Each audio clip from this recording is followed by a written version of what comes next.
This is Kyle McCord, and you're listening to Austin, Felix, and Matt on the Devy Debate. Welcome to the Devy Debate. All right, boys. Are we ready to debate? Austin, you tweeted something, girl. You tweeted your running back rankings. Explain yourself. Boy, that escalated quickly. I mean, that really got out of hand fast. Who jumped up and... That's Austin Nace. Who is going to be that guy? And for me, Bijan Robinson is still going to be that guy.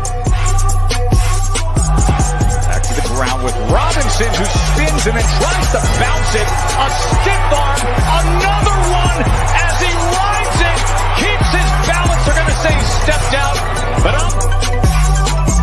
I'm Felix Sharp. I know you didn't think that we would get through this episode without mentioning the name one Zach F. Wilson. Screener draw. Oh, Wilson is going to uncork for the end zone, and he drops it in beautifully. And it is his roommate, Dax Milne, on the touchdown. That's Matt Bruning. G. Scott Jr. Obviously, I waxed poetic about him on the last episode, so I won't do that again here. And this time it's Fields on the carry. Watch out! Justin Fields! Hello, Columbus! 51 yards! Bruning, are you ready to go head-to-head with me? I am. Got to get my popcorn out here. Hold on. Got to continue. I got it. Kyle McCord is going to end up winning the job. He's going to be rated higher. Well, I'm not nearly as passionate about what I'm about to talk about. Our apologies for Herbstreit. We ran out of time. We'll get him rescheduled soon. And for Matt Bruning and Austin Nace, I'm Felix Sharp. Good night and good luck.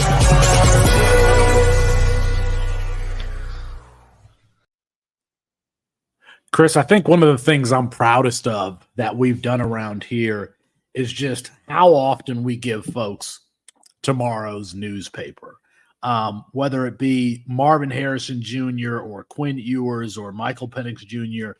Like, we're having these conversations really from the time they're in high school until now. And in a certain respect, we do ourselves a disservice, right?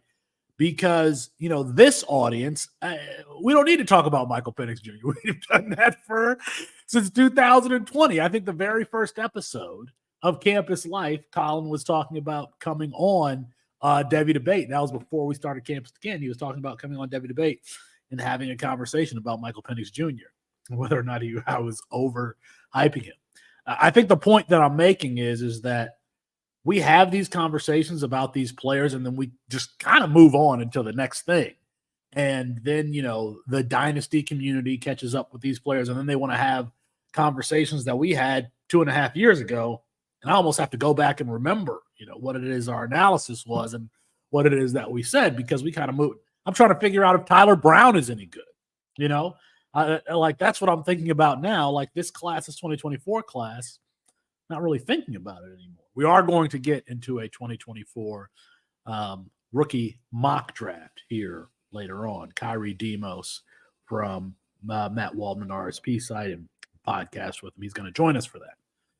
But I think we have all of these conversations about these players, Chris, but we have missed just twice that I can think of in the last 2 years. Chigakonkwo coming out of Maryland, I don't think we said his name once on any of our shows. And I'm like, that he got the draft capital. He's not producing. But the fact that we've never mentioned his name, that frustrated me. Puka Nacua, who is tearing up the NFL right now, I don't know that we said anything about him either. You can correct me if I'm wrong, Chris, but he is a player that we never mentioned. I just don't remember ever having a conversation about him. That is rare on this show, where it's just a player that we've never talked about. So tonight, I want to try to identify some guys who could potentially be a next Puka Nacua. And it would be hard. And for our purposes, that really means someone who we haven't spoken about who could break out in the NFL. It's going to be hard to do tonight because we talk about so many players, Chris. But I mean, I'm up for the task if you are. I am. It's always hard with, you mentioned Chig, Okonkwo. It's always hard with tight ends. They come out of nowhere. So I'm always willing to give people a pass on that, especially when that person is myself. But yeah, I mean, the only way we were talking about Puka Nacua was in college fantasy last year. So, I mean, outside of that, he was not, at least as I remember in our Devy conversations at all. He was not someone that we thought about as being an NFL player, but 6'2", 205. I've seen 6'1", 210, so he's somewhere in there. He was not a year 1-0.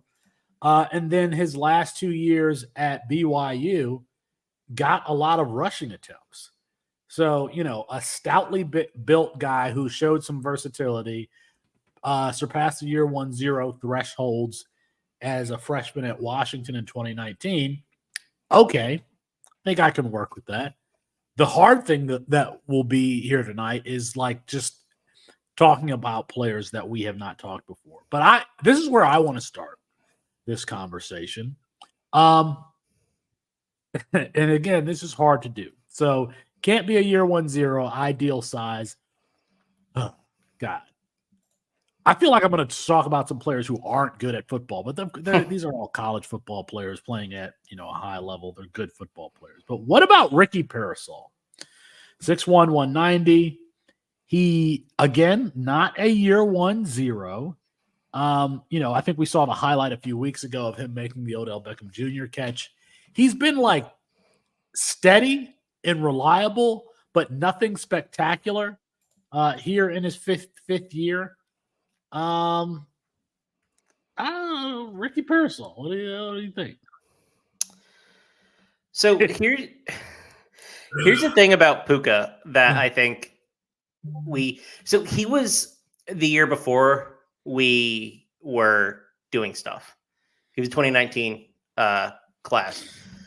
He was the 41st player overall and the wide receiver 8. So it's not like if we had been around that we wouldn't be talking about him. He was the most productive player, or at least wide receiver, on that Washington team in the COVID season. He then transferred to BYU to be with his brother and be closer to his family. He, I think, has the all-time yards and touchdown record for receivers in the state of Utah. So there's a lot that goes into this evaluation. Like, he was once a very highly regarded prospect who then transferred down to an independent school.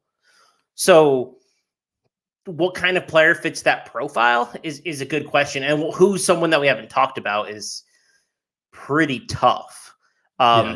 Players that came to mind that I think could fit this in some way. I mean, these are all the guys we talked about, though. J. Michael Sturdivant transferred, wide receiver 24 in his class.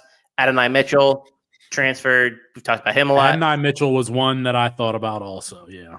Ryan O'Keefe, the wide receiver at Boston College, they're looking to replace Zay Flowers with.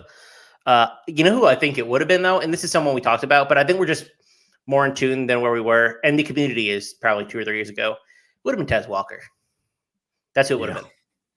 Free Tez. Like a guy who came on the scene after being, a high-end athlete. Lots of interesting history in his recruiting past, and then end up there. The one other guy that I had there with Tez, though, had he played this year, I think he would have been competing for day 1 or day 2 NFL draft capital. He's not a guy that would have fallen. Yeah, that's why it's so hard, because I think we would have been on Puka, or we would have been talking about Puka more. It's just weird timing wise. What about even you haven't said any of the names that I have on. I have 2 more names on my list. You got way more names on your list. Well, Jonte Wester. No. maybe he's kind of interesting. I mean, you need to think about guys that have some sort of skill set that are going to stand out. Or Jalen Noel. Jalen Noel is on my list. 5'10", Yeah, that's 200, not a one near year 1-0. He has, a speed, deep threat profile. I didn't realize how thick he was. If he's actually 200 pounds, he's much bigger than I thought he was. Had Iowa State, kind of had their stuff together this year, I think he would have had even a bigger season. He's got 24 receptions for 250 yards, averaging 10 per 2 touchdowns. He also returns punts and kicks. So Jalen Noel, I mean, maybe I don't think he declares for the NFL draft, but he's got another season to kind of prove it. Maybe even a transfer up situation if he doesn't like the situation there at Iowa State. I don't hate that one. I think that he's in that range. I mean, a lot of the other guys that I have are G5 guys, right? Like Ashton Hawkins, who I think is really Texas State. Yep, Texas State. But that's the profile, right? Because those are guys that we're not really considering for like potential NFL producers. They're more like fringe roster guys at this point. So it's just so hard to project. I wonder. I don't think we're going to see it because he's not in the regular rotation really. But JoJo Earl would have been perfect for this if he was, like high-end guy, transfers to a little bit lower situation, has the skill set that we like, kind of gets lost in the shuffle. But I don't think he's going to end up being. And if I remember correctly, JoJo Earl actually beat the year 1-0 thresholds also. Let me see. I think that he did. Yeah. Sure. And the funny thing about Puka Nacua's profile is that he started really slowly. So he beat the year 1-0 thresholds just barely. Didn't really break out in his second year at Washington. 4-game season. That was 2020. Okay, well, that makes sense then. And then leading receiver on the team, too. He was the leading receiver with Roma Dunze and Jalen McMillan there. Yeah, and they had somebody else, but I don't remember who it was. Well, if you look at JoJo Earl's season, 12 receptions, 184 yards, 148 yards as a freshman, 12 receptions, 155 yards as a sophomore. Then he transfers to TCU, not being used this year. But I mean, he did. I think that there's some life there. Maybe there's some life there. I loved JoJo Earl as a prospect. I did not. I mean, I called him Dante Hall. I compared him to Dante Hall. I thought that's how he moved the old Kansas City Chiefs punt returner and wide receiver. I don't dislike that one. I just wish he would have. If Puka Nacua kind of started his breakout in his third season, here we are in JoJo Earl's third season, and it hadn't really gotten off to a great start. I've got one more for you. I do. I do too. You go first. I'm saving the best for last. Okay. I've got Jalen Polk. Excuse me, Jalen Polk is. I feel like we're already talking about him or at least I view him as an asset. Yeah. But this is what I think that, and I'm not comparing him skill set wise to this player, but you remember in 2019, it was Jamar Chase, Terrence Marshall on the outside, and Justin Jefferson was kind of like the forgotten man between those three. He really was. Justin Jefferson was the forgotten man between those three. Here, Roma Dunze and Jalen McMillan are the guys that, we've kind of really been talking about Austin and Colin really since they were freshmen. And then Jalen Polk, even this season, the fear was, it's going to be Jeremy Bernard. Jeremy Bernard came in there, and that's the guy that, as a matter of fact, I listened to so much of that Jeremy Bernard nonsense, which is not, he's a good player, that I passed on Jalen Polk in some respects. But you look at him, again, not a year 1-0, 28 receptions as a freshman. I don't know. I think he was a 3-star prospect. And by the way, the year 1-0 threshold applies to the top 300 in the composite. So that accounts for about 40 wide receivers. Jalen Polk, the year 1-0 theory wouldn't have applied to him, but just hypothetically, 28 receptions, 264 yards as a freshman at Texas Tech. And then, it went to Washington, didn't really pop. And then last year popped. And this year he's having the season that he's having. I see a player with good movement skills, with sticky hands. He's not, You can throw him the back shoulder fade if you want to, but he's also somebody who can get open with a bigger, larger frame. Jalen Polk might be that guy, but he might not. He's not going to slide to like day 3. I think he's going to be a day 2 NFL draft pick. He might even get drafted before Jalen McMillan. Yeah, he might. I mean, he's a really solid player. I actually had one more, but the chat is bumping right now. And the chat is bumping right now. And I want to call out one that I didn't even think about, which is probably going to be top of my list, and that's Isaiah Williams. Austin had that in the chat. I think he's a really productive, really good player at Illinois, former quarterback. Is he? How big is he? Isn't he like 5'9" though? No, he's pretty big. Hold on, let's see. He's definitely bigger than 5'9", to tell you that. He is so 5'10", 185. I think he's definitely a slot wide receiver. He's definitely someone who can get on the field as a return man. I like Isaiah Williams too. I think he's going to have a better NFL career than he's had a college career. But yeah, I think I want more like for if a guy's going to break out, I feel like I want more NFL size than I see with Isaiah Williams. He's going to be like he's so limited to be in a very particular role. Oh, you're going to love my last guy then, who's even smaller than him. William adds Zakari Franklin potentially. I feel like we're already on. We've been on him for a while now, and I'm not sure we're going to get anything from him this year. So my final guy is Phillip Brooks, the third, I don't remember, at Kansas State. I think he's a place in the NFL. He's small though. He's 5'8", probably 175 at max. Think he's a really interesting chess piece type player because he was a running back in high school. He has rush attempts. He is one of the better kick returners in the country. Nominated for the Paul Hornung Award this year. I think that he has a place. I don't know what that place is, but that offense is never going to highlight him at Kansas State. But I do think he's a very solid receiver. So maybe him, another slot guy like Nate McCollum at UNC. Like that's the type of player that I see because we don't view them as like game-breaking talents, but it also means that they're probably not game-breaking talents.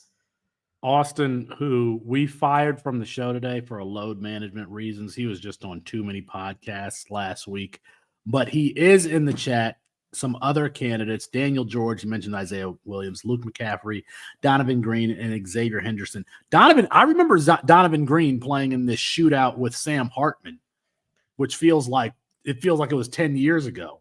A shootout with Sam Hartman and was it Drake May on the other? Was it Drake May or was it Sam Howell? I can't remember. It was a game where both of them threw like 5 touchdowns, and it was like a 50-40 something game. And Donovan Green, I think as a redshirt freshman, really went off in that game. And we kind of expected him. I mean, I still had him ranked highly. He just has dealt with knee injuries 2 years in a row. And Xavier Henderson is someone I've kind of quietly. Xavier Henderson had all the athleticism that you want to see coming in as a freshman at Florida. He was somebody that we were just kind of waiting to break out, never really did, and is doing so now for Cincinnati, at least from a production perspective. When I watch his game, I still don't see the way he tested coming out of high school. I don't see that on the tape, but he is being productive. So that's I actually do like that. Xavier Henderson is going to be at the Senior Bowl, which that's always a good note is when a player is going to get that exposure at the Senior Bowl, especially when you're possibly the best athlete on the field at the Senior Bowl. Do you like the one thing that I want to ask you about actually was, do you like Xavier Legette, the wide receiver at South Carolina? We had this conversation 2 weeks ago, and I said out of the Xaviers, I prefer Legette. Now he's older than Xavier Henderson. I think Xavier Legette is a 6th-year player, but he's the plays that I've seen from him, he's playing above the rim a little bit, showing some of that athleticism. Now, if you're 23, 24 years old, I don't know how old he is. You should be more athletic and more physical than, 18 and 19-year-olds. So that's the only thing. But he is showing a NFL skill set, but in a more physically developed and older body, if that makes any sense. And I said that like 2 weeks ago. Of these Xaviers, I prefer South Carolina. You're South Carolina. Yeah. You're South Carolina. That's why I asked, because I've been low on him, basically as a Gamecock. Like I just, I don't think he's. Yeah, but you can't argue with how he's playing right now. No, and that's the thing. I really can't. He's in his 5th year. He's going to be 23 by the time the draft rolls around. Was it his 5th or is it his 6th? Because I looked at his chart. I was like, I thought he was in his 6th year. I think he's in his 5th year. Okay. 2019, 22, 3. So technically 5, I believe. He was class of 2019, so 5th year. Right? I mean, you got to like the size and the way he plays at that size. So another guy 230. He's 230? He's 227, so around it. He's another one that's going to be at the Senior Bowl. I got to imagine he's going to be at the Senior Bowl. So that's a good. I like that one too. Yeah. These are a bunch of guys who are never going to do anything in the NFL. we just wasted everyone's time. In a way. Go ahead and like the video, subscribe if you haven't already. I'm going to bring in a new friend of mine, Khari. Khari, is it Demos or Demos? It's Demos. Demos. Okay. Khari and I have been podcasting together on Matt Waldman's platform, and he writes there at the RSP. Khari also played at Buffalo while Khalil Mack was there. Khalil Mack had just destroyed whoever they were playing. Raiders? It was okay. So another I feel a little bit embarrassed because I can track some of these players who have transferred from one school to the next. But does Khalil Mack still play for the Chargers, or does he play for another team? He does still play for the Chargers. Okay, got it. Yes. Yep. You right. got it. You got it. Okay. All right. So we brought Khari on to help us with a 2024 rookie mock draft. It's just about that time where, we should start considering these things. All of these players. I feel like we haven't talked about them in the last 2 or 3 months because we've been so focused on the freshman class. We've been so focused on highlighting names of players that we have not talked about. So now we're going to bring it full circle. And speaking of which, Chris, you remember how we were so off Caleb Williams and his 53% completion percentage, his erratic behavior coming out of the tri-state area there. And I do. It wasn't until the spring game we were like, oh, okay, Lincoln Riley is actually going to run something a little bit different for him, with read option and getting him into space. But I remember 50% completion percentage passer in high school. Like if he was terrible as a completion percentage perspective, he was terrible. His accuracy was a problem. Now he had all the escape artist stuff, which was great to watch, but you watched him throw the ball. He seemed erratic. But I mean, that's why we like to see them on the field. So we eventually got that one right, but coming in better late than never, I guess. Better late than never. Khari, where can we find you on Twitter? I'm usually a better host than this. Where can we find you on Twitter? It's all good, yeah. So you can find me on Twitter at Riri_Demos. It's right there. If you guys can see my name on the I don't think we have the I don't think we have the titles up here because again, we're not a professional organization. So but we will include it in the description on the video and in the podcast when we release it. All right, Khari, since you are the guest, we'll give you the 101 here in this 2024. We're going to go super flex. Khari, do you play fantasy football? You play. Oh, my goodness. Do I play fantasy football? I'll tell a little quick story here. Last year, I was playing with 7 teams. I've got 5 teams now this year. I've got 2 teams that are 3-1. 2 teams that are 2-2, and then I got an 0-4 team. I'm waiting for Cooper Kupp to get back with that squad. So, it's been a tough go this year, but figure things out as we go along. But yeah, love fantasy football. I've actually been playing fantasy football since I was in 9th grade, so since 2009. So it's been a long ride, but I'm enjoying it.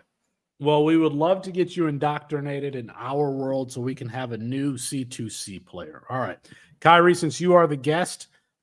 We'll give you the first pick, which I'm guessing is there any decision here to be made or? Oh man, Well, it's tough because, in terms of the player itself, it's right. In terms of the player itself, it's not tough.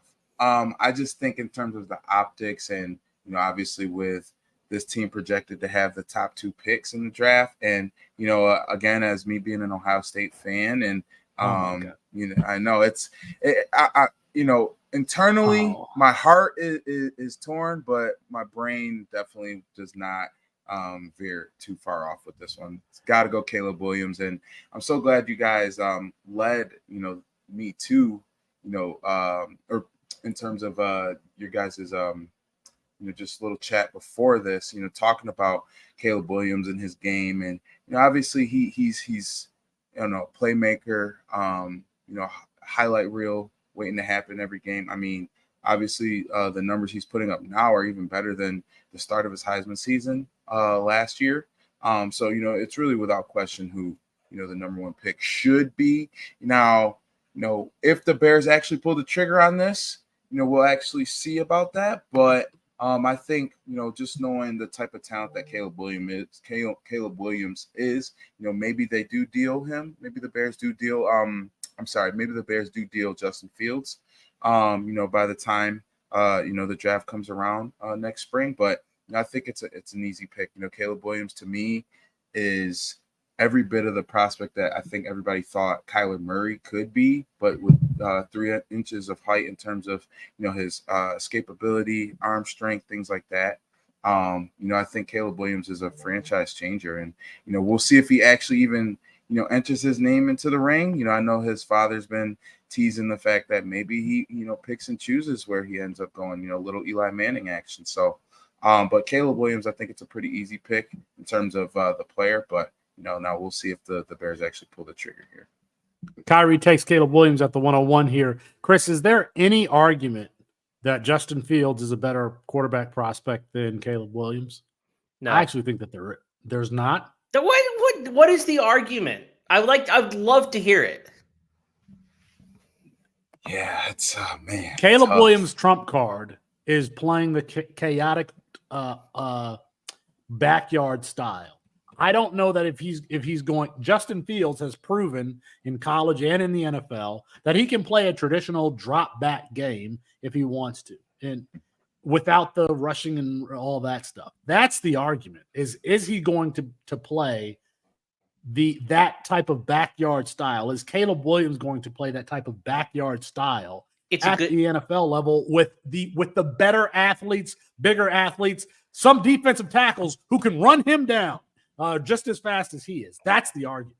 It's a good question. If the best quarterback in the NFL wasn't playing that exact style, maybe I would be a little bit more hesitant. I mean, he's not Mahomes. Mahomes is bigger than he is, but they play a pretty similar brand of football. I'm just saying, and it works if you play it at a high enough level. And Caleb Williams is a better as far if we're going to put them in a race, I think Caleb Williams would very easily beat Patrick Mahomes in a race. But okay, definitely. All right, Mox, we'll give you the 102 here. So this is fantasy, right? This isn't like I'm drafting as an NFL GM. This is fantasy, yes. Do I want to get roasted or not is kind of the decision here. I'm going to go Marvin Harrison Jr. because I think that's the safest of the two picks. I think we know what he's going to be the next level, a very good, productive wide receiver. I think there are questions about, the clear 3, Drake May. I think there's questions he might about even be playing with Caleb Williams. There's a chance that he's even playing with Caleb Williams. Absolutely, since they own the Carolina pick. But Marvin Harrison Jr. is just a fantastic wide receiver prospect. I don't think he's as generational some may hint he is, but he's still a phenomenal player. And he's going to be wide receiver 1 for a long time. Investing in that wide receiver, getting him for 5-6 years, especially on your dynasty team, that's the kind of player that I think you want to build around. Did you listen to Waldman's NIL show on Marvin Harrison? I did. Okay. I don't want to spill the tea. Okay, it doesn't scare you. Okay. All right, that's exactly what I was asking. If you aren't an NIL subscriber, you can get access to our exclusive NIL podcast feed, which includes a weekly show with Matt Waldman, Nelly from Devy Marketplace on strategy. Austin does weekly takeaways. I'm missing one there, aren't I? No, I'm not missing one. I think it's those three. All right, I'm not going to belabor the point here at the 103. I'm going to take Drake May. This is Superflex. Drake May, I think, is an underrated athlete. Man, I think we would have really seen what his ceiling was if he had Devontae Walker with him this year. We don't, but he's still been playing well. And, it's super flex, and you can never really have enough quarterbacks. This draft hasn't started yet because this is very chalky. Everybody's going to go this 1 through 3 so far. So I think the draft really starts, Khari, at pick 104. Where are you going? Most definitely. And, obviously just considering this being a, fantasy draft, right? I think there's a lot of different options on the table. I know, the Denver Broncos definitely could use some help on defense, seeing as they gave up 70 points 2 weeks ago. But I honestly think, what I'm thinking along the lines of here is, Sean Payton offense, thinking about some of Russell Wilson's strengths as a quarterback, right? Knowing the fact that, Sean Payton has been a guy who's loved tight ends throughout his time as a coach. So I'm going to go a little bit off the radar, not off the radar, but off the rails a little bit here.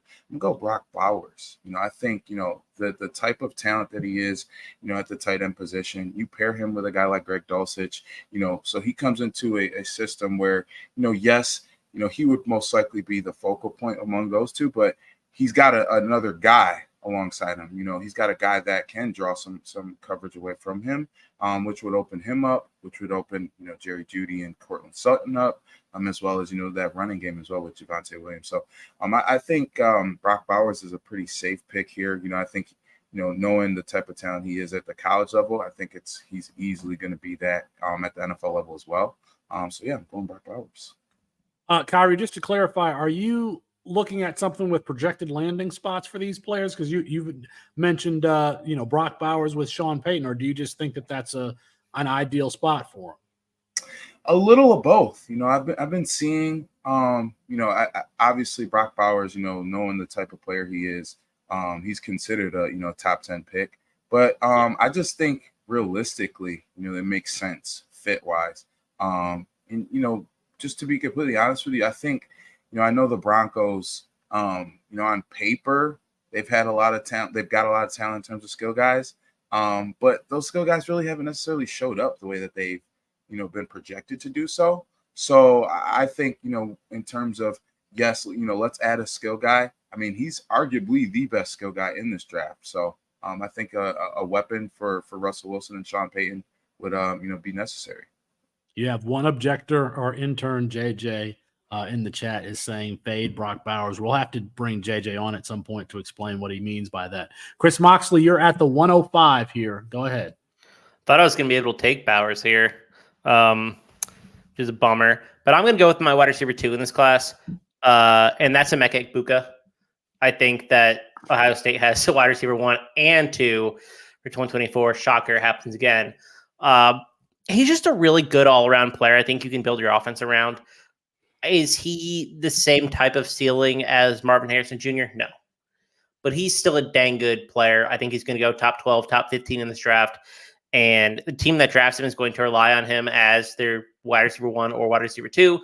Assuming it's a pretty good passing offense, I think you're looking at him as a foundational piece to build, your team around. But also, whoever drafts him is going to be building around this player who can thrive in a lot of different roles. He's perfectly suited for the current NFL.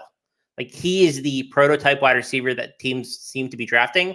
So I'm just gonna put my chips in on the player that I think is, in another class. I think that he would be the wide receiver 1. Still a really, really good player. Just no shame being behind Marvin Harrison Jr. I am torn between 2 players here at the 106, 2 wide receivers. I'm going to go with the one who's really having an explosive junior campaign here, and who I know my friend Matt Waldman likes, and I'm going to go with Malik Neighbors. Malik Neighbors out of LSU at the 106, who, might be able to play all three wide receiver positions, can do a little bit of everything, is well-rounded. So if to use the poker term, he's probably a player that has a lot of outs. And a lot of people have mentioned the safety of their particular selections. If versatility is safety, and I think it is, I think Malik Neighbors might be a relatively safe prospect here. So, let me ask you this, Mox: has your tune changed at all on Malik Neighbors? I am maybe a little bit more positive than I was. I still have him behind Emeka Puka, and I think that's still somewhat contrarian based on what we've seen so far this year. I still think Puka's a better player. Neighbors still, I don't know what his. Austin has said this too, but what is his What is his trump card trait that he's going to? He's a really good wide receiver too in the NFL, in my opinion. Really, really good at it. Don't think he has that wide receiver one upside to carry a team. If he's a team's best player at the receiver position, I think they're looking to draft another one in the upcoming draft. In fairness, the player that I was going to take absolutely has a trump card trait that he can rely on, but we'll see if he comes back to me. Khari, here we are at the 107. Who you got? Yeah, you actually took the guy that I was targeting there, Felix. So a little thievery going on there, but I think I'm getting a nice consolation prize with the guy I'm assuming you were considering here, and that's Roma Dunze. I think just considering the fact that New England just needs weapons. They've been talent devoid at receiver since 12 was under center there. And the reason why he left to go to Tampa, right? I really think that being able to get a guy, and I thought Neighbors was a more natural fit in New England's situation there. He's a guy who is not necessarily predicated on his athletic ability, but I think Odunze brings a little bit more of that. Just getting Mac Jones any kind of help. Now, quarterback could be in play here, especially if Matt keeps falling off the face of the planet as he has the last couple of weeks. But obviously last year as well, I don't think it was as much of his issue last year. I think just the offensive mentality, coaching staff. Matt Patricia was their offensive coordinator. I think that tells you all you need to know. Most definitely. I actually went to college with his nephew and played college ball with his nephew, Anthony Ronaldo. So shout out Ronaldo. But Coach Patricia is a defensive coach, and I will just leave it at that. But I think Odunze would again just bring a piece to that New England offense that that they haven't really had in quite some time. If any offensive skill player that lands in New England, I will be 100% hands off on that player. I'm just telling you that right now. Chris Moxley, who you got here at the 108? So I had 7 players listed. They've all gone. They could have Jesus Christ land on their team. Not JC. At the 102, and I would be like, I don't think so. All right, here we go. I was just saying that the 1 through 7 has gone in the exact order that I had it written down on my sheet. So none of this is catching me off guard or surprising. I'm going to go with the running back here, and it's my top running back in the class. He's been hurt so far, but it's Raheem Sanders. I think that he's a great size-adjusted athlete. He can catch passes. I'm really excited to see him healthy the rest of the year. Because he's been dealing with injuries a couple of years. This Arkansas team is not very good either. They're one of the worst teams that Sam Pittman has had. So I don't know what production we're going to get. But I think he's still the best running back in this class. Is he going to go around 1? Probably not. Is he going to go around 2? Yeah, I really do think so. And so if you're getting around 2 running back here at the 108, when there's in my opinion, somewhat of a teardrop in terms of overall talent, I'll take him. Still a guy that I really like. Size, speed, catch passes. Like that's a profile that's really attractive. Former wide receiver. Yeah. Of the running backs in this class, I like running backs who can shed tackles with their shoulder pads. He's probably the top of the list in this, and at least he was last year. It hasn't been healthy yet this year, but He also takes a lot of contact, and he's a taller running back, 6'2", 240 pounds, something like that. But I don't necessarily have a problem with this pick. I am going to get the player that I was considering with my last pick, and I'm going to take Keon Coleman here. Speaking of trump cards, this is a guy, and Austin mentioned, and I actually loved this comparison. He compared him to Brandon Marshall. And Brandon Marshall was a player who was so physical after the catch. Yes, he could go and play the catch radius game and play above the rim, but he was just a tough tackle. And that is what Keon Coleman is. And I love that comparison. I was considering taking him with my last pick. I'm glad that he falls here. That's the 110. That's the 110 here, where I'm getting, I think, a guy who might go in the first round. So Keon Coleman, I'm taking the former basketball player at Michigan State here at the 110. You got the 111, Khari. All righty, 111. Now, let me see. I thought I had the, let me see. I thought I had the New York Giants up next with that pick, but so I'm picking on behalf of the Green Bay Packers, correct? No, see that's what I thought. So we are simply picking from a fantasy perspective, a rookie draft. Noted. So you're not picking for team. You're just picking like if this was a dynasty rookie draft, super flex rookie draft. So yeah, noted. Okay. I don't think but for the record, all of your picks so far have been kind of consistent with the way I think a dynasty rookie draft would go right now. So for sure. Yeah. Just considering, some of the guys that we've named already, I think there've been a lot of great receivers taken. I'm definitely going to go running back now though, and a guy that I think is emerging a little bit now. And, he had a phenomenal game last week. Was SEC Offensive Player of the Week. And I'm going to go with Ray Davis. I think Ray Davis is a guy who, he's been, he's had an interesting career to this point. He was at Temple, was at Vandy, but, he's really breaking out on the scene now. And he's showing to be a guy that can compete or that can be on the field on all three downs. He's a really good receiver. Obviously what he did last week against Florida was phenomenal, but he's been putting up unbelievable numbers throughout the season. I just think he's a guy that's, a late riser at this point. But, a guy that, once he gets to the next level, I think he's going to really be a wonderful, wonderful piece once he gets to the NFL. So, we'll see where he ends up in terms of actual draft status. But I think in terms of fantasy value, I think he's a guy that, at 5'10", 215, he's got great burst. He's got great speed, great size. He can really shake you out of your shoes. So, he's going to be a guy that I'm interested to see what he does at the next level. I tell you who would really be cheering you on for that pick, and he's not here tonight, is Matt Bruning, who has been waiting for someone to put some respect on Ray Davis's name for like the last, 6 or 7 years or however long Ray Davis has been in college. By the way, Ray Davis's dad, very active on Twitter. So if we clip this segment and put it out there, he will definitely find it and retweet it. All right, Mox, you've got the 112. End of the first.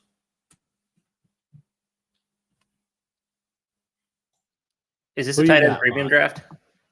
It's a tight end premium draft. You're going with Jatavian Sanders? If it is, then I am. I think in a lot of other classes, JT Sanders would be the tight end one. I think he's a really talented player. He's kind of been Quinn Ewers' safety blanket through, since he's been at Texas. Was hurt. I think we'll get him back this week, hopefully. Just a really solid all-around tight end who I think is more than athletic enough to succeed at the NFL level and is proven to be a pretty solid pass catcher. So if it's a tight end premium, I think Sanders, who at the end of the day, I think he's going to go late first to a team that needs a tight end. I think he's a first-round draft pick. Man, I just went on another show and I said that I didn't think JT Sanders was that special, but I mean, Wow. I guess we're gonna see here. We don't All want right, so that let me recap the first round here. Caleb Williams, Marvin Harrison Jr., Drake May, Brock Bowers, Emeka Puka, Malik Neighbors, Roma Dunze, Raheem Sanders, Keon Coleman, Ray Davis, and JT Sanders. 2 tight ends in the first round of this rookie draft. Let us know in the comments which pick was a reach, which pick was the best value. Give us your opinion there on the first round. We're only going to do 2 here tonight. You two have lost your minds letting this player slide to the second round, and he's going to get drafted in the first round. That's right. In a super flex rookie draft in the second round, I just got Michael Penix Jr., who's going to go to some place like the Raiders or something like that. He's going to be throwing the ball all over the place. And elevating his offense, one of the most aggressive downfield passers that we've seen in the last couple of draft classes, one of the strongest arms that we've seen in the last couple of draft classes, aggressive. If he did not have the injury history, I think that this would be a lock for a top 20 pick. I think because of the injury history, he falls between picks 20 and 32. So I am getting, and William W. says he knew that was coming here in the comments, I'm getting a first-round quarterback here at the beginning of the second round. It's the same way Lamar Jackson fell. It's the same way Josh Allen fell. You two have lost your minds letting me get Michael Penix Jr. here. Josh Allen was like the 7th overall pick. Josh Allen was the 7th overall in the NFL draft. In Dynasty rookie drafts, he was falling to the second round. So yes, he was. So people were like, he's 53% completion percentage. Josh Allen was falling to the second round in Dynasty rookie drafts. It's going to be the same thing with Michael Penix Jr. here, and I'm going to get a QB1 from him. What are these injuries that you're talking about, real quick? He's got 2 ACLs, a shoulder injury, but he's played last year. He played all 12 games. This year he's been healthy. Interesting. Got an AC joint, 2 ACLs, and all that stuff. So. Listen, man. All I know is Felix needs to get paid because he's leading Michael Penix's marketing campaign. So, all right, Khari, you got the 102 here or the 202 here. Gotcha. All righty. So a lot of interesting names that have already come off the board. I'm a fan of a ton. I think I'm gonna go with we actually heard his teammate go already. I'm a big fan of this guy. He does need to remain consistent. He does need to make sure he keeps the drops away. But another FSU receiver here. I'm going Johnny Wilson. I think Johnny Wilson is he's a big play guy. He's a guy that I think over the middle is going to be a security blanket again when he is hauling it in, concentrating, and bringing those receptions in from there. But he's a guy I think that, yes, he's boom or bust, right? He's a guy that I think when he is at the top of his game, he's one of the best receivers in the country. But, that can, be, a task for him at times, that consistency. So, I think if he goes to the right system, I think he's going to be a guy that really, makes a huge impact right away. So I'm going Johnny Wilson. Marvin Harrison Jr., Keon Coleman, now Johnny Wilson. This draft has some size at wide receiver. Chris Moxley, here we are at the 203. If we're taking players that are actually going to be first-round quarterbacks, then I'm going to take a guy who's actually going to go in the first round, and that is Tulane quarterback Michael Pratt. I think that the NFL is going to fall in love with this dude. Just toughness, rushing ability. He can get things done in both phases of the game, which the NFL is looking for. He's been essentially excellent the last 2 seasons that we've seen him play. He's worked on a lot of stuff mechanically, and that's always been my concern with him of his mechanics were pretty poor. But you kind of expect that as a quarterback heading into Tulane. Like, can he improve is really the question. I think he has. And so if he has improved, then I think he's going to be first round. He's a better prospect than Will Levis was, in my estimation.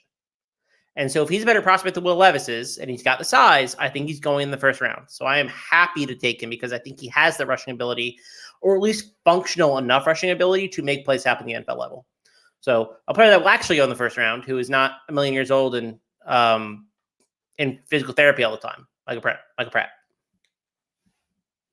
I don't have a problem with Michael Pratt. I challenge anyone to find a podcast that was mentioning Michael Pratt before we were 3 years ago when he started as a true freshman and nearly upset Tulsa was the Conference USA. Is it Conference USA? It's Conference USA. Is it Conference USA or the AAC? Whatever. But nearly upset Tulsa.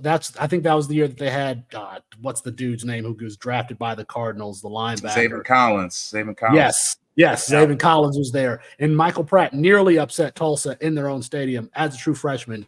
He's had a lot of games like that. I do not think he's going in the first round. I love Michael Pratt. He almost beat Oklahoma 2 years ago.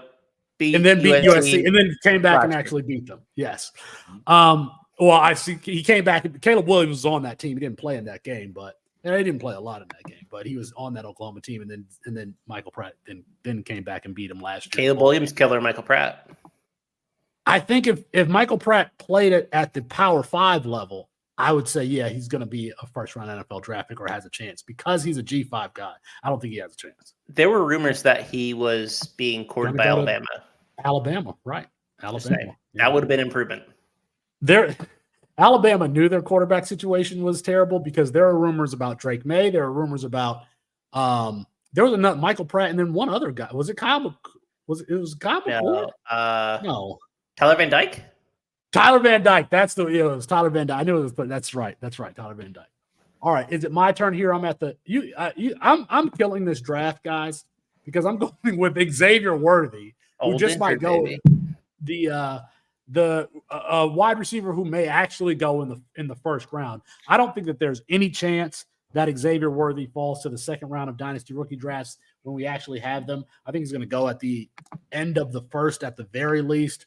Deep play threat, after the catch guy, deals with some drop. That's who I thought you were taking, Khari, when you mentioned a player who deals with some drops issues. When you took Johnny Wilson, I thought you were taking Xavier Worthy. Here I am at the 204 getting, one of the wide receivers who had one of the best freshman seasons we've seen in some time. So give me Xavier Worthy here out of Texas. You've got the 205, Khari. All righty. So, I think I'm going to, go back to the backfield. We can't forget about the RBs, guys. So, a guy that I think is kind of bubbling up now a little bit, playing really well. He's had over 100 yard rushing in each of the last 3 games, including, over 200 this past week against Kansas. I'm going with Jonathan Brooks. I think he's a guy that, the Longhorns have seen, really seeing him progress now here in the later stages of his career now, with him being a junior. I think, with his size and speed, he's considered, more of your, speedier back, right? But I think he's going to be a guy that, as, with him putting his best tape out there now later in his career, he's going to end up landing with a roster, whether he's a mid-round pick or not. I think he's going to land with a roster and end up being a starter next season in the NFL. And, if he gets to the right system, I think he's going to, scare a lot of people in the open field. Jonathan Brooks, who was behind Roschon Johnson and Bijan Robinson last year, getting his chance to shine, and has has kept Cedric Baxter off of the field here. So, all right. Is Cedric Baxter injured? Somebody let me know in the chat. I think. Yeah, he's been dealing with injury. He's been dealing with an injury. But still, Jonathan Brooks taking advantage of his opportunity. All right, here we go. The 206, Chris Moxley. Who you got? The former wide receiver, RB1 in his class, Trayvon Henderson. I think that he's been pretty good this year. I think you can chalk some of what you saw last year to injury and nagging injuries. I still think he's a little bit soft, and I don't know that he has like that dude aspect to him. So, all right, but still very talented, still has that receiving ability in his back pocket that I don't think we've seen it leveraged enough. And I think that's an indictment on Ryan Day, not using him like Jahmyr Gibbs is used. Because I think Trayvon Henderson could be a very good receiver, but I'm not sure that he has used those skills enough. So, yeah, I'm getting him pretty late here, but I'm just betting on the talent and what we saw as a recruit more than anything. And it's freshman year, of course. So, Yeah, give me the Ohio State back. I did not like this player when you had to take him with basically a top 5 C2C startup pick. Yeah. Getting him here in the middle of the second round, I really like this select. No, I'm not talking about Travion Henderson. I'm talking about Will Shipley. I'm going to take Will Shipley here. And another player who, coming into college, we thought that his receiving production was going to kind of set him apart. I think that we maybe see the further evolution of that at the NFL level. One of the better athletes at the position that we've seen. He should test very well. I hope that he does. Fingers crossed. I hope that he's over 205 pounds. But if he goes late day 2, 3rd, or even, to be honest, even if he goes early day 3, I think this is a good value. A well-rounded player who is not down dependent. He can play on all 3 downs. So, all right, Khari, who do you have at the 208? Already at 208, I think I don't want us to forget about the running game. I think running back is where I'm going again. And, just considering what this guy's put together here in the 2023 season. Now, the number's a little boosted because they played before everybody else. But I'm going with Audric Estime. And I think he's an RB that, once he gets to the NFL, you know what he's going to be. He reminds me a lot of Mark Ingram, with that sawed-off thumper back. But, he's a guy I think that can, make you miss if he needs to, too. But, again, he's not afraid to bowl you over. So I think this is a guy that, whether it's a Baltimore Ravens or, a LA Rams, right, where a team that, is committed to the running game, can plug a player like him in their system and their offense. And who's to say he's not winning Offensive Rookie of the Year next year, rushing for 1,000 yards. So I'm going Audric Estime. Another guy like Jonathan Brooks, who's kind of just come on the scene here in 1 year, and that's really all you need at running back. All right, Mox, you got the 209. I think there's a lot of ways you can go here. I think there's some really talented players still left, but I'm going to go a little bit safe, probably, and that's Oregon wide receiver Troy Franklin. I think that he has proven himself to be a round 2 selection in the NFL draft. So getting that type of guy here is I think just value in general.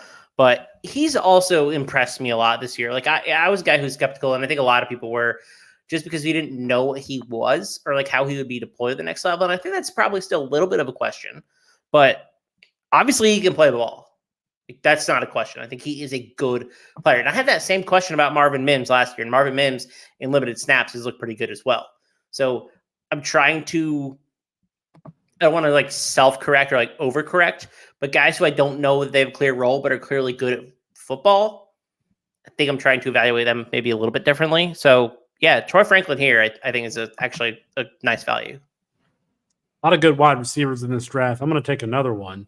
I think it's because of the era that I grew up in. Herman Moore was my favorite player. Randy Moss came on the scene during that time. I like bigger wide receivers. And so I'll take Jalen Polk here, who's essentially the 3rd option in Washington, but a very explosive 3rd option, has great body control and movement skills given his size. I hope that he is a true 6'2", 205 or so. That's like ideal. I think he also can play all 3 wide receiver positions. And then, can make you miss after the catch, can get the back shoulder fade. We talked about him earlier on the show. So give me Jalen Polk here at the 211. And Khari, back to you with the I'm sorry, I had the 210. You got the 211. Gotcha. All righty. I think I'm gonna go back out wide with this next pick here.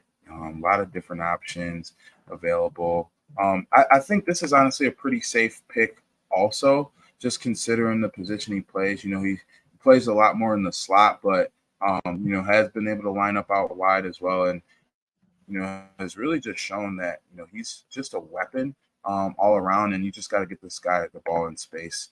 I'm going with Ricky Pearsall, kid from Florida. I think to me he walks in day 1 a slot receiver. In the NFL, I think he can grow into being your number 2 receiver. But I think he's automatically going to have a role. I don't know if he'll ever necessarily be a star in the NFL, but I do feel like he'll come in immediately and have an impact and be a starter, a long-term starter. And just seeing how, he's been used this year, being the move guy in Florida's offense. I think that has a lot of value, aside from, him being able to line up at all three receiver positions. So I'm going Ricky Pearsall. Khari, you were not here, but Pearsall was a player that I mentioned as potentially a Puka Nacua type player that we have not talked about that could potentially break out at the next level. He was the first name that I mentioned, Ricky Pearsall. So, Mox, you got the end of this draft at the 212.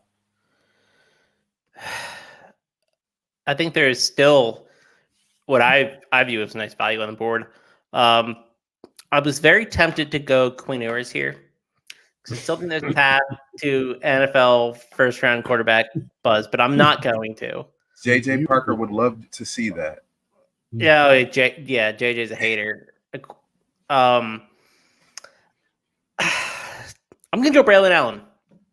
Yeah, real thick and juicy. This dude has it all. Big, size-adjusted athlete, speed for days. I think someone in the NFL. If A.J. Dillon went round 2, Braylon Allen is certainly going round 2. I have to believe. I think he's a better mover than A.J. Dillon. And for sure. Agreed. I've seen people fade Braylon Allen, but I'm like, look what they just did with A.J. Dillon. So I don't have a problem. I do not have a problem with that. Here's the second round. Michael Penix Jr., Johnny Wilson, Michael Pratt, Xavier Worthy, Jonathan Brooks, Travion Henderson, Will Shipley, Audric Estime, Troy Franklin, Jalen Polk, Ricky Pearsall, Braylon Allen. Of note, players who were not selected here. Shedeur Sanders, J.J. McCarthy, Bo Nix, Cam Ward, Quinn Ewers, Riley Leonard, Jordan Travis. Of the running backs, Trey Benson, not to be seen, Bucky Irving, Donovan Edwards, Devin Neal, Blake Corum, not drafted here. Of the wide receivers, Adonai Mitchell, Malachi Corley, Jalen McMillan, the slot wide receiver from Washington, Torrey Horton, the dynamic CFF wide receiver from Colorado State there. At tight end, Benjamin Urasek, not drafted. I think that there's a chance that Jaheim Bell has a better NFL career than he had college career because he has that Chris Moxley, because he has that positional versatility where he could get carries in addition to the receiving work that he gets in the passing game. So I think that there's a chance. Dollar General Johnny Smith. Dollar General Jalen Samuels. Jalen Samuels had his time where he was classified as a tight end but was playing running back. If he gets that type of usage in the NFL, he's going to be a cheat code. That's all I'm saying. A move tight end who plays running back, plays a little bit of slot, plays a little bit of tight end. You can line him up at tight end. That's a cheat code. I think Jaheim Bell, if he is used that way, could be a cheat code. Chris Moxley is just patronizing me.